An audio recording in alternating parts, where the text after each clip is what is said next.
दोस्तों कहते हैं कि मौत, प्रलय और समस्या देखकर नहीं आती और ना ही इनके आने का कोई समय होता है।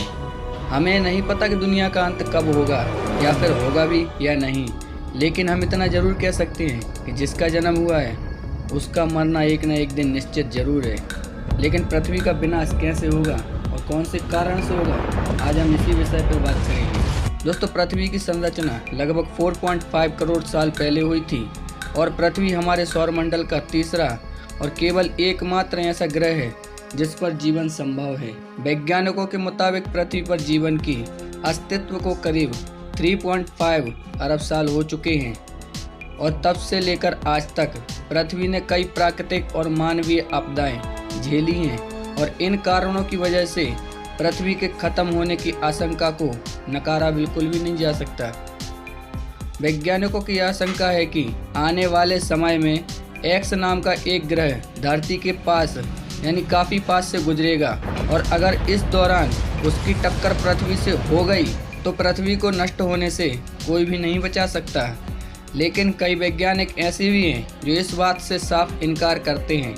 उनका मानना है कि ब्रह्मांड में ऐसे कई ग्रह और उल्कापिंड हैं जो कई बार धरती के नज़दीक से गुजर चुके हैं और उन्हें अभी इनसे कोई भी खतरा नज़र नहीं आता।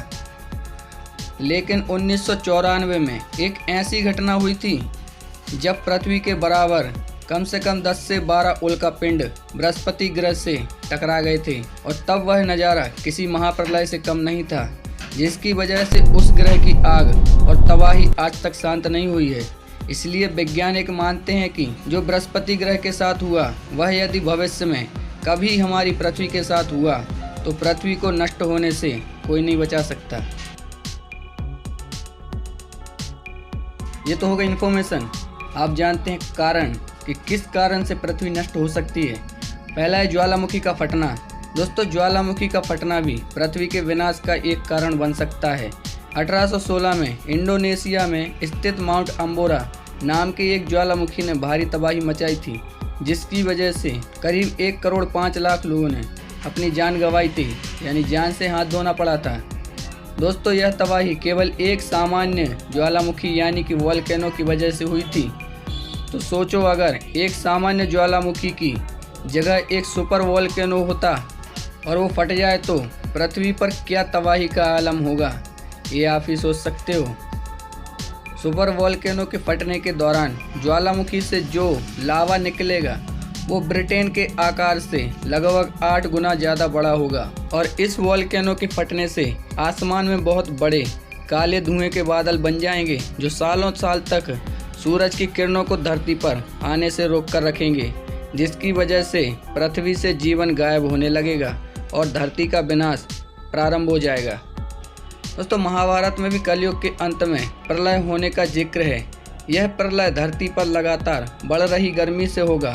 महाभारत में लिखा है कि कलयुग के अंत में सूर्य का तापमान इतना बढ़ जाएगा कि समुद्र और नदियां सूख जाएंगी, बारिश पूरी तरह से बंद हो जाएगी और सूर्य की ये प्रचंड अग्नि धरती को पाताल तक भस्म कर देगी। सब कुछ जलकर खाक हो जाएगा। इसके बाद फिर 12 वर्षों तक लगातार बारिश होगी, जिसके फलस्वरूप सारी धरती जलमग्न हो जाएगी और धीरे धीरे फिर से धरती पर जीवन की शुरुआत होगी। दोस्तों, दूसरा कारण है नष्ट होते सितारे। दोस्तों, रात में टिमटिमाते हुए तारों को देखना किसे पसंद नहीं होता, लेकिन क्या आपको पता है कि ये टिमटिमाते हुए तारे पृथ्वी के नष्ट होने का कारण बन सकते हैं? जी हाँ, जब 2 नष्ट होते हुए तारे आपस में मिलने लगते हैं तो उनमें से एक गामा किरण निकलती है जो कि इतनी शक्तिशाली और चमकदार होती है कि हमारी धरती को पलक झपकते ही नष्ट कर सकती है। वैसे ब्रह्मांड में यह प्रक्रिया हमेशा होती रहती है, लेकिन यह प्रक्रिया हमारे सौरमंडल से इतनी दूर होती है कि हमारी धरती पर उसका असर होता ही नहीं। इन 2 नष्ट होते हुए सितारों के मिलने से इतनी गामा किरणें निकलती हैं कि इनकी ऊर्जा हमारे सूर्य से लगभग 1 करोड़ अरब गुना ज़्यादा होती है। अगर ये प्रक्रिया हमारी धरती से 1000 प्रकाश वर्ष की दूरी पर हो तो इस शक्तिशाली किरणों से हमारी पृथ्वी एक पल में जलकर नष्ट हो जाएगी।